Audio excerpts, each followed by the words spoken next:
La tasa de divorcios es cada vez más alta y el diseño original del matrimonio se está distorsionando. Lucha por tu matrimonio y haz frente a la oposición y peligros que amenazan con destruirlo. Descubre la postura bíblica sobre temas como el verdadero amor, sexualidad, tentación, inmoralidad, familia y género. Fortalece la relación con tu pareja y vuelve al diseño original en un set de 104 videoconferencias. Dios y mi matrimonio. Porta las herramientas para edificar tu relación matrimonial en cualquier lugar. 104 videoconferencias del Dr. Armando Alducin.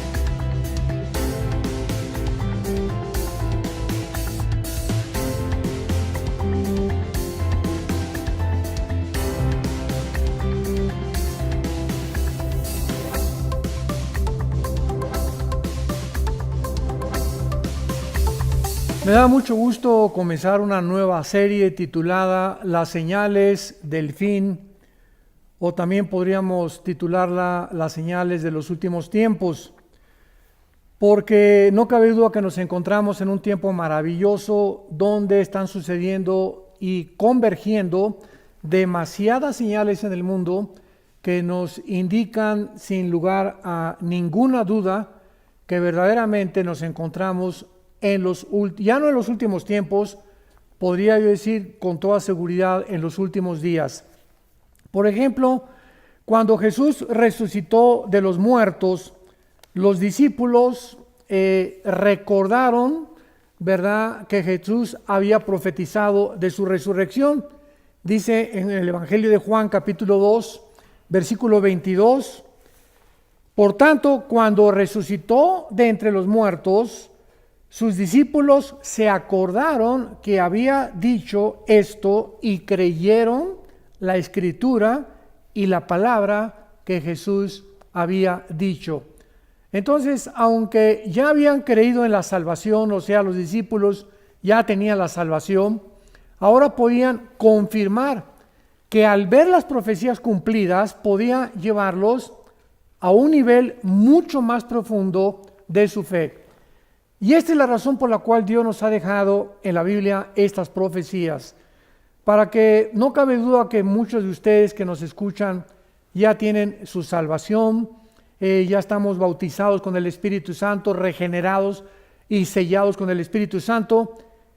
Sin embargo, mientras más avanza el mundo en el conocimiento y mientras más nos acercamos a la segunda venida del Señor Jesucristo, más señales están convergiendo al mismo tiempo, indicándonos realmente que sí nos encontramos en esta última generación.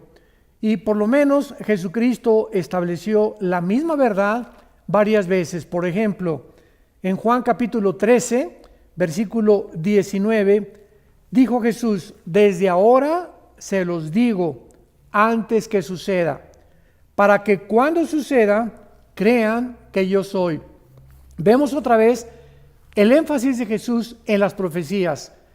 Les estoy contando algo que va a suceder, para que cuando suceda, ustedes se recuerden que yo se los dije, y en ese momento ustedes van a comprender que les dije la verdad y que yo soy el único que conozco el futuro.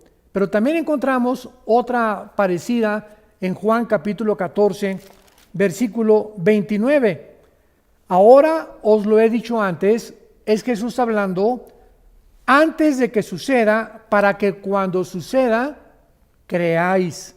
Otra vez Jesús nos muestra que las profecías son con el propósito principal de que nosotros vamos a ver el cumplimiento y nuestra fe va a estar mucho más profunda. Y finalmente en Juan 16, versículo 4, Jesús dijo: mas os he dicho estas cosas para que cuando llegue la hora se acuerden de que ya lo había yo dicho. Esto no os lo dije al principio, porque yo estaba con ustedes.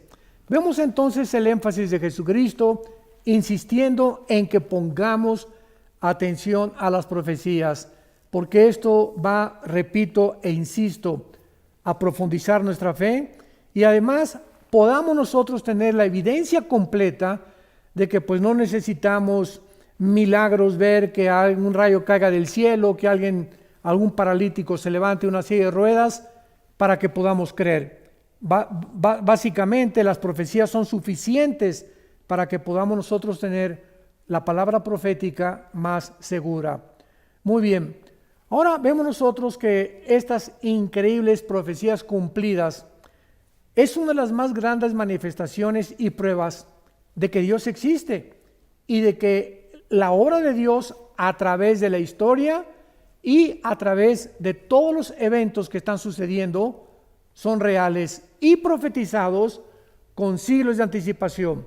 Veamos, por ejemplo, en el libro de Isaías capítulo 44, que Dios estableció a través de este profeta una evidencia absoluta para que también pudiéramos nosotros creer, los que estamos en el siglo XXI, realmente que las profecías de Dios son completamente sin ninguna equivocación y se cumplen al 100%.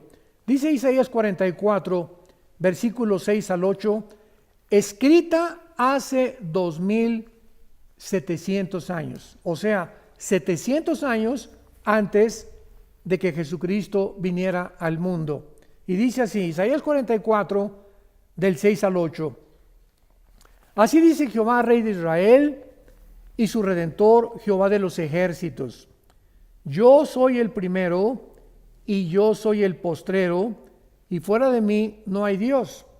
Aquí el profeta Isaías está hablándonos acerca de la eternidad de Dios y del principio y el final con el cual encontramos nosotros en la Biblia declarado todos los acontecimientos desde la creación del universo hasta el final de la historia humana. Cuando Dios dice, yo soy el primero, nos está mostrando que Él es el único que conoce el principio, porque la ciencia jamás podrá averiguar cuándo tuvo inicio el universo, cuál es el origen de la humanidad. Esto la ciencia nunca lo podrá comprobar, porque para que sea científico tiene que ser repetitivo. Entonces, cuando Dios dice yo soy el primero, Él es el que puede en la Biblia mostrarnos cuál fue el inicio tanto de la creación del universo como también la creación de nosotros, de los ángeles y de todo lo que existe. Y cuando dice Dios, y yo al mismo tiempo soy el último o el postrero, ¿qué nos está queriendo decir? Que si Él es el primero y Él es el último, nosotros nos encontramos en medio. O sea, porque todavía no llegamos al final. Entonces, si nosotros estamos en medio y Él es el final y Él nos ha dicho a través de la historia de qué forma todos los eventos se han venido cumpliendo, tenemos la absoluta confianza de que podemos nosotros también saber que el final será como Dios lo profetizó en las Sagradas Escrituras y como Jesucristo y sus apóstoles lo profetizaron también. Pero el profeta Isaías continúa diciendo en el versículo 7, ¿quién proclamará lo venidero, lo declarará y lo pondrá en orden, delante de mí, como yo hago desde que establecí el pueblo antiguo? Anúncienle lo que viene y lo que está por venir. Aquí Dios está lanzando un interrogatorio, un cuestionamiento. Podría yo decirle que es como un desafío, como un reto.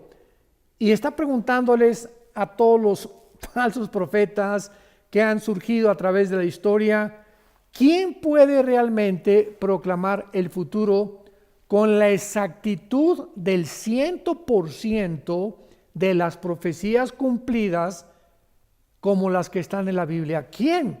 Nadie en la historia. Que las profecías de Nostradamus y las profecías de Mahoma, etcétera, etcétera, nos damos cuenta que las de Nostradamus se cumplieron en un 30-40% y las otras 60, 70% fracasaron. El único que realmente puede conocer el futuro es Dios. De ahí esta interrogante, y continúa diciendo: ¿quién podrá proclamar lo venidero? Lo declarará y lo pondrá en orden delante de mí, como hago yo desde que establecí el pueblo antiguo. ¿Qué quiere Dios decirnos con esta pregunta? Si venimos a la Biblia, encontramos que desde el principio de la Biblia, Dios nos muestra el origen de que, a lo cual la mayor parte de los psicólogos, historiadores, filósofos, etcétera, etcétera, han tratado de explicar el problema humano. Por ejemplo, William Shakespeare, el famoso dramaturgo inglés, dijo que el problema humano era un defecto trágico. Carlos Marx postuló su famosa teoría de clases o lucha de clases, que si la clase del proletariado derriba a la clase burguesa, la sociedad va a vivir en paz, y es el problema por el cual el ser humano tiene tanta maldad. Sigmund Freud, el médico vienés, también se atrevió a decir: no, el problema del ser humano es realmente el medio ambiente y la sexualidad desde la infancia. Todos estos escritores, famosos psicólogos, dramaturgos, han tratado de explicar por qué el ser humano se comporta de una forma autodestructiva. ¿Por qué el ser humano hace lo que hace cuando está atentando contra su propia salud, su propia familia y contra su propio medio ambiente? Bueno, desde el principio Dios en la Biblia nos los muestra. La razón se llama el pecado. El pecado es como un virus que entró a la humanidad y nos contagió a todos. Y es la razón de los huracanes, de los COVID, de las pandemias, de los terremotos, de los tsunamis, de los cánceres, de las enfermedades y de todas las miserias que el ser humano ha atravesado a través de todos estos últimos casi 6,000 años de historia.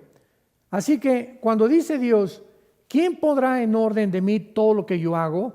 El orden de la Biblia es asombroso, es sobrenatural, porque de ahí en adelante vemos que Dios llama a Abraham y le da la profecía: en ti serán benditas todas las naciones, y vemos la semilla de Abraham genéticamente a través de todo el Antiguo Testamento, cómo llega hasta el nacimiento del Mesías prometido, Jesucristo.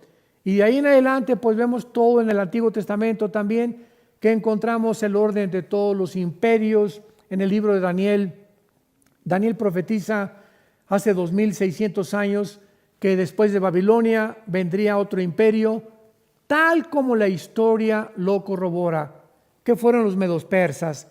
Vendría un tercer imperio, que serían después de los persas, los griegos, y un cuarto imperio que serían los romanos. Así que el orden de la historia está en la Biblia, y profetiza la Biblia, aunque lo vamos a ver más adelante, de qué forma acabará el mundo, política, religiosa, económicamente. Así que esto es maravilloso. Cuando venimos a la Biblia nos damos cuenta que estamos sobre un fundamento seguro, sobre algo que tiene bases no solamente bíblicas y teológicas, sino filosóficas, históricas, paleontológicas, genéticas, químicas, matemáticas y de la disciplina académica que podamos mencionar. Vamos pues a continuación y ver que nuestra expectación no debe ser de temor ante todo lo que está pasando en el mundo, porque los cristianos no estamos esperando un final, sino que estamos esperando un nuevo comienzo de la historia. O sea, no hay tal cosa como el final de la humanidad, porque cuando termine la humanidad y la muerte, vamos a ver que después nosotros vamos a entrar al reino milenial que Jesucristo profetizó, conocido como el milenio o el reino mesiánico. ¿Sabían ustedes que mueren 55 millones de personas al año 55 millones de personas mueren al año de diferentes causas, de diferentes enfermedades, porque la muerte es un juicio de Dios, ya que Dios le dijo a Adán: el día que tú participes de este fruto, ciertamente morirás. Entonces la muerte es el resultado y el producto de un juicio divino. Una vez alguien me preguntó: ¿usted cree que el coronavirus famoso que está ahorita tan controvertido y debatido en el mundo es un juicio de Dios? La pregunta es sí, y podemos responder también que no. Sí es un juicio de Dios porque miles de personas han muerto de esta famosa pandemia y miles mueren de cánceres. Simplemente en el 2019 en China murieron casi 200,000 personas, casi 300,000 personas del flu o de la influenza. Así que estamos nosotros haciendo un teatro, ¿verdad? Un circo, diciendo que ahorita toda la atención está concentrada en un famoso virus. Pero 55 millones de personas cada año están muriendo en el mundo. Y este fue el caso realmente de que nosotros podamos ver a dos ejemplos en el Nuevo Testamento del famoso Simeón y Ana, que estaban esperando no un final, sino un nuevo comienzo de la historia. En el libro de Lucas, en el Nuevo Testamento, capítulo 2, esto es maravilloso y siempre me ha asombrado y me ha confortado y me ha animado muchísimo a mantener este espíritu expectante de saber que no estamos esperando un final, los cristianos, estamos esperando un nuevo comienzo, porque el día que nosotros muramos, comenzamos una nueva vida y una vida que verdaderamente ya estará libre de enfermedades y de problemas como los que actualmente estamos atravesando. Veamos en Lucas capítulo 2, versículo 25 y 26, estas palabras. Esto fue antes de que Cristo naciera y está relatándonos la vida de dos personas ya en estado, se podría llamar de la tercera, cuarta edad, Simeón y Ana, que ellos, a pesar de vivir en un gobierno como el gobierno romano, perseguidos, donde en un lapso futuro iban a comenzar a aventar a los cristianos a los leones, ellos mantenían la esperanza de que cuando naciera el Mesías cambiarían las cosas. Y dice así Lucas 2:25: había en Jerusalén un hombre llamado Simeón, y este hombre justo y piadoso esperaba la consolación de Israel. Este hombre, a través de todos los años que él vivió, tenía una esperanza, que cuando viniera el Mesías se cumplieran las profecías del Antiguo Testamento y él pudiera personalmente dar testimonio de que realmente su fe no había sido en vano. Estaba esperando la consolación de Israel y el Espíritu Santo estaba sobre él. Y le había sido revelado por el Espíritu Santo que no vería la muerte antes que viera al ungido del Señor.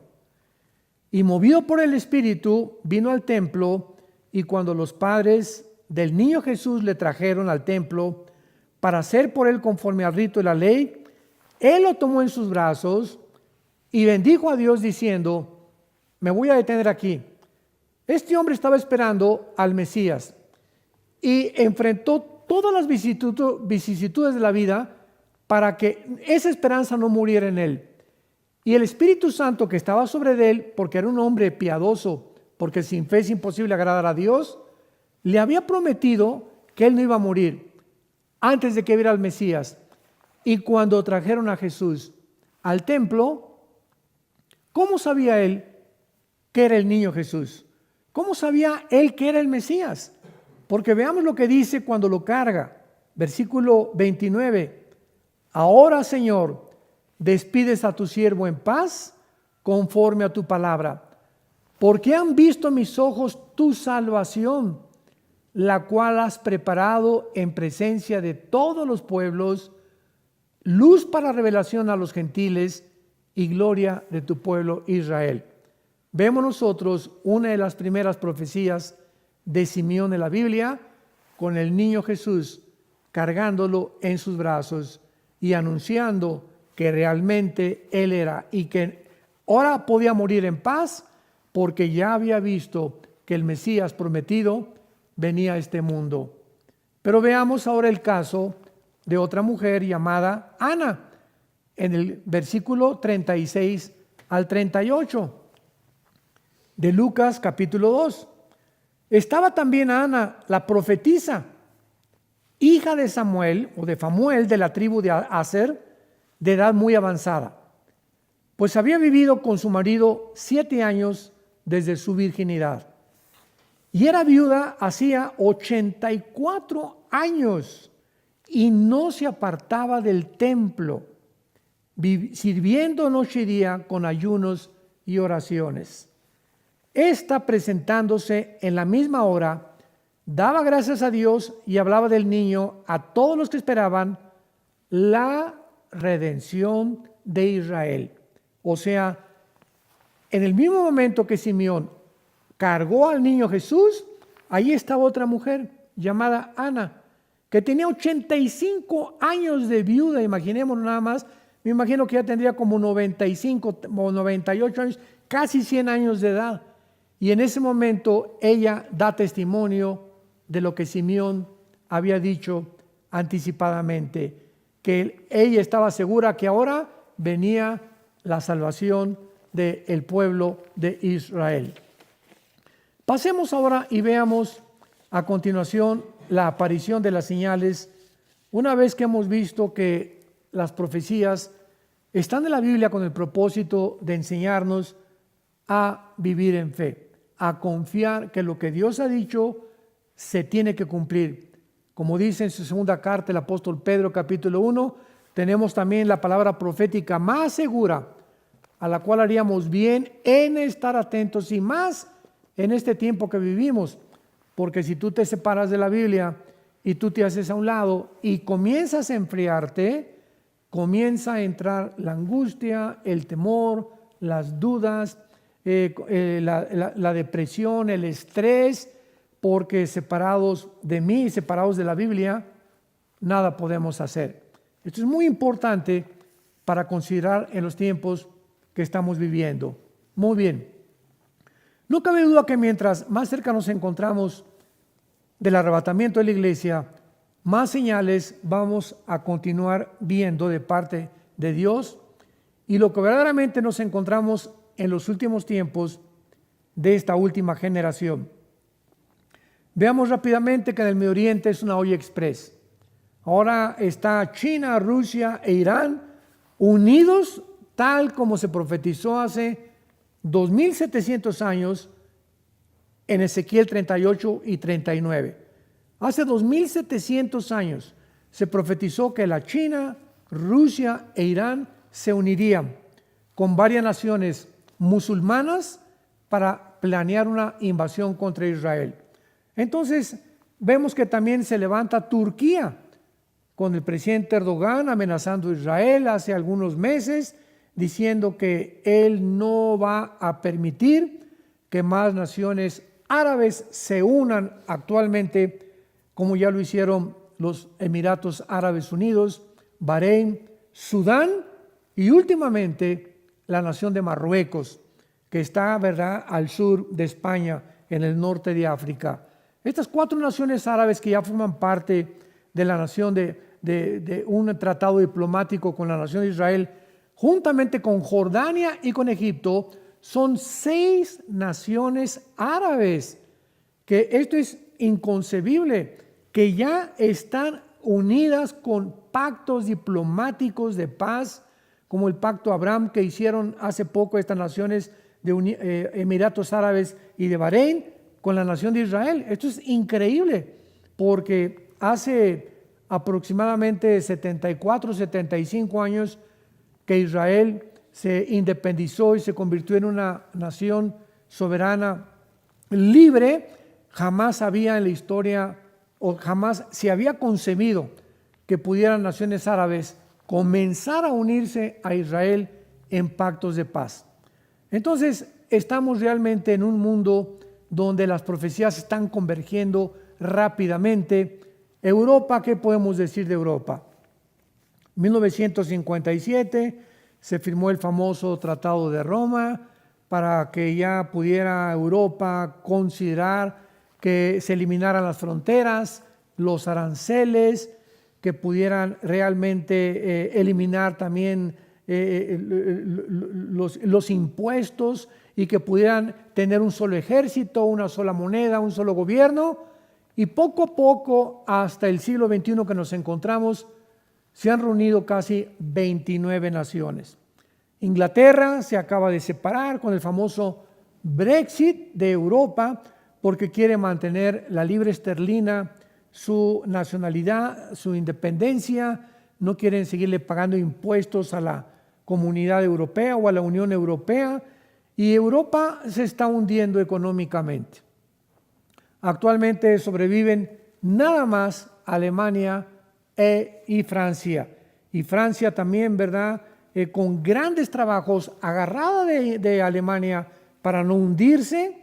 Vemos el hundimiento de España, de Portugal, de Italia y de Grecia, donde estas cuatro naciones ya ni el Fondo Monetario Internacional ni el Banco Mundial ya pueden sostenerles ni ayudarles a poder levantarse. Y le agregamos el famoso coronavirus. Pues ahora con el coronavirus, pues ya un confinamiento en España que ha llegado a un totalitarismo dictatorial, con unas arbitrariedades que están viendo ya casi en todas las naciones del mundo. Ahora vemos nosotros que las personas de edad, porque Europa es un continente de personas de la tercera, cuarta edad. La mayor parte de los europeos ya no quieren tener hijos. Entonces es un continente viejo.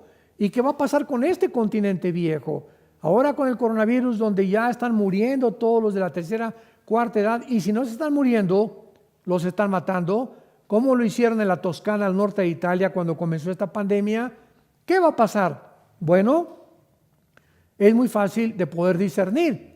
Saben ustedes que Grecia y Italia y algunas naciones como Alemania y Francia abrieron sus fronteras a todos los refugiados que venían del Medio Oriente. Todos los refugiados de Siria, de Irak, han entrado por Grecia, han entrado por Italia, han comenzado a entrar a todas las naciones. Simplemente hay más de 40, 50 mil refugiados en cada una de estas naciones que acabamos de mencionar. ¿Y qué va a suceder? Bueno, pues los musulmanes se reproducen al 7:1. ¿Qué quiero decir? Que por cada europeo que nacen 7 musulmanes. Con esto podemos nosotros deducir que en 8 años, para el año 2027-2028, Europa será un continente musulmán, controlado por los musulmanes y por la ley de los musulmanes, y vamos a ver que las profecías bíblicas se van a cumplir, porque tal vez el anticristo tendrá raíces musulmanas, ya que provendrá de alguna nación o de Siria o de Irak, del Medio Oriente.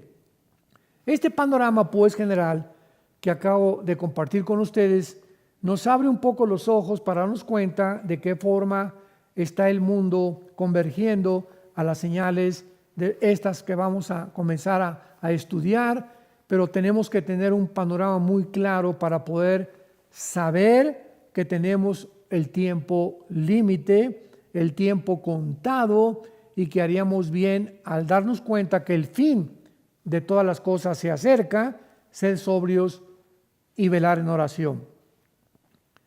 Pero vamos a comenzar con el surgimiento del nuevo imperio romano como la primera señal que converge con el siglo XXI. Vamos a ver una señal que se mostró hace 2600 años con algo que está actualmente llevándose a cabo políticamente y religiosamente en el mundo.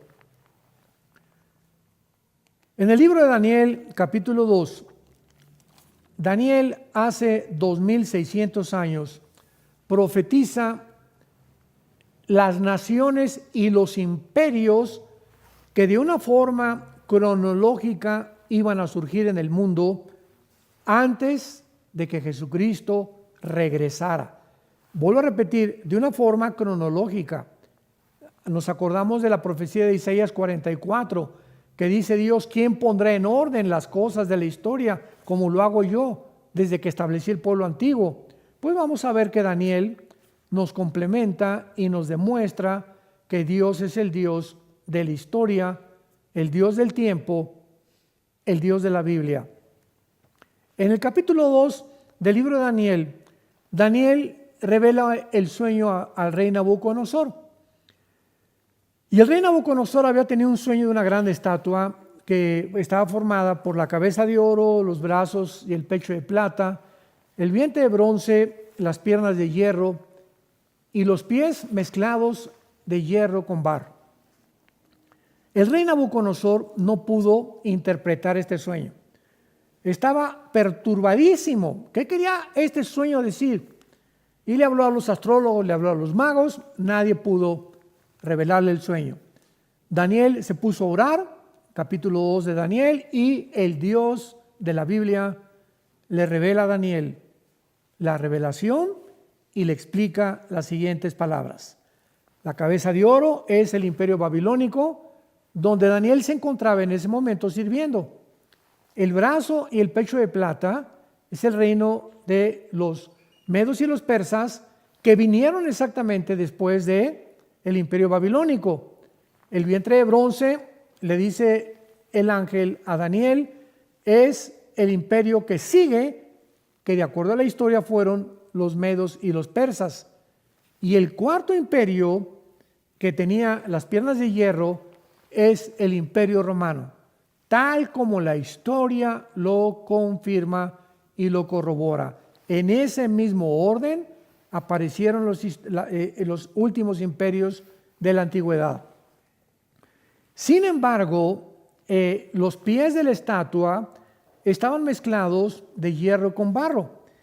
Y en ese momento Dios le dice a Daniel y le revela que estos 10 dedos de la estatua del sueño que tuvo Nabucodonosor, escuchemos con mucha atención lo siguiente, revelan el último gobierno que aparecerá antes de que Jesucristo regrese.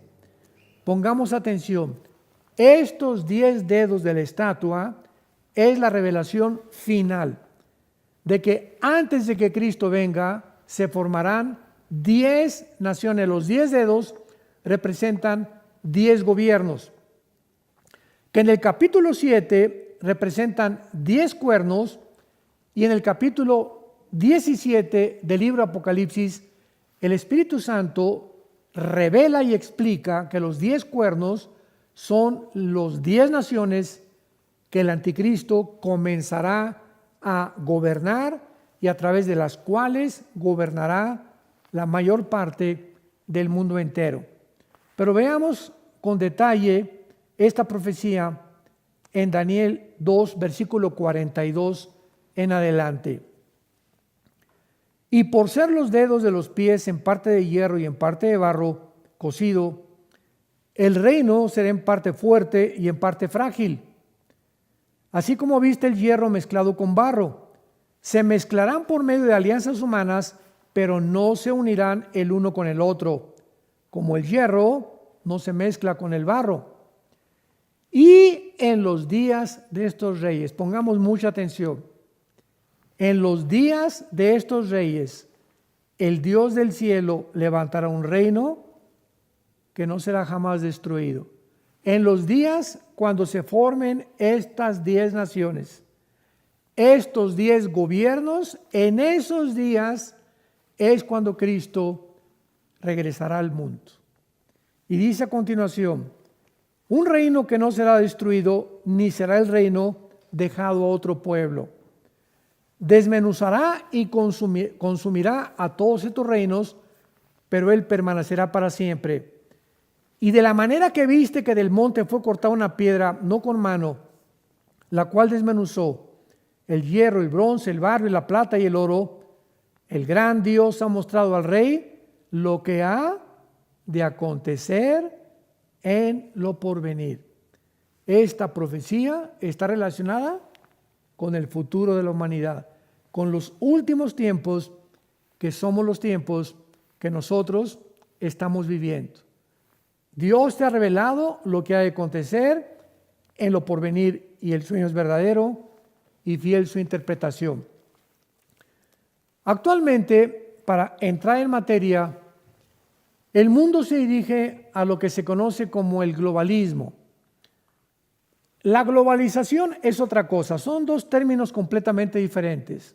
La globalización es la razón por la cual tú y yo ahorita me pueden ustedes ver a través de los medios de comunicación, a través de los cuales yo puedo transmitir esta conferencia, este video, etcétera, etcétera. La forma como los satélites de comunicación han unido como una red, como una telaraña a todas las naciones, es al punto donde el mundo ha llegado gracias a la tecnología que tuvo su inicio en el siglo XX, en la década de los 70s, 80s. Eso es la globalización. El globalismo es otra cosa. El globalismo es una agenda que está manejada por un grupo de multimillonarios, una élite, que la forman los del club de Bilderberg, que algún día vamos a hablar de eso. Están detrás de esto un multimillonario llamado George Soros, David Rockefeller, Bill Gates, etcétera, etcétera. Y este grupo, esta élite, tiene como propósito principal quitar las fronteras del mundo, que ya se abran las fronteras a todo el mundo, que el mundo pueda llegar a ser gobernado por varias naciones. La Biblia dice que serán 10 naciones las que van a gobernar finalmente el mundo entero, que ya no haya leyes morales, que se permita el huracán que viene y el tsunami de inmoralidad, de la ideología de género, matrimonios gays, el movimiento LGTB, etcétera, etcétera. Este movimiento globalista tiene como propósito principal desbancar la familia cristiana, hacer a un lado y redefinir la familia y el matrimonio que tiene su fundamento en la Biblia y durante por 6,000 años ha sido entre un hombre, una mujer y los niños. Entonces, esta agenda global le interesa desbancar las religiones, los valores morales, para que finalmente sea el Estado el que pueda controlar a los seres humanos. Y de esta forma, ¿verdad? Mientras más pobreza, cuando nuestra lealtad ya no es a Dios, ni tampoco a Jesucristo, entonces el Estado quiere que la lealtad sea al Estado.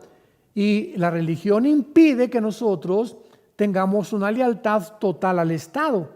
Por eso es que tiene que eliminar de alguna forma nuestra lealtad a Dios y acabar con todo aquello que represente a Dios.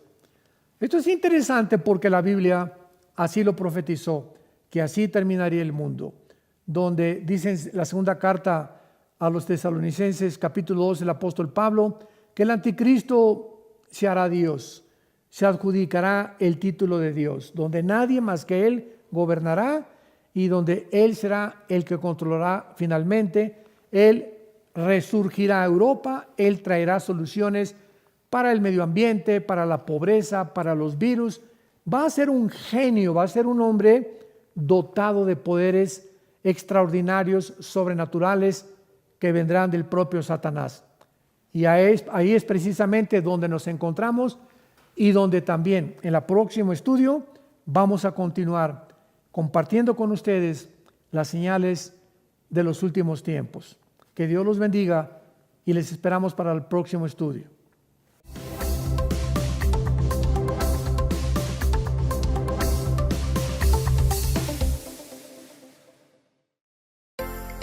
Vida Nueva para el Mundo se sostiene y propaga el mensaje de salvación de Jesucristo. This fragile feeling, a constant ache in my chest, like a glass heart beating, longing for a place to rest. Tired of masks, curated facades we show, yearning for a connection, someone to truly know. But the world keeps spinning, a dizzying, vibrant blur, and I'm holding on tight, trying not to fall further. Lost in the digital noise, searching for a signal clear. Can anybody hear me? Is there any solace here? Swiping through the emptiness, a kaleidoscope of lies, empty promises and filtered skies. Is this what it means to be alive in this digital age? Trapped in the reflection of our own self-made cage. This fragile feeling, a constant ache in my chest, like a glass heart beating, longing for a place to rest. Tired of masks, curated facades we show, yearning for a connection, someone to truly know. But the world keeps spinning, a dizzying, vibrant blur, and I'm holding on tight, trying not to fall further. Lost in the digital noise, searching for a signal clear. Can anybody hear me? Is there any solace here? Maybe the solace is within my own reflection, finding the strength to shatter this digital deception, to embrace the cracks, the flaws, the beauty unforeseen, and build myself up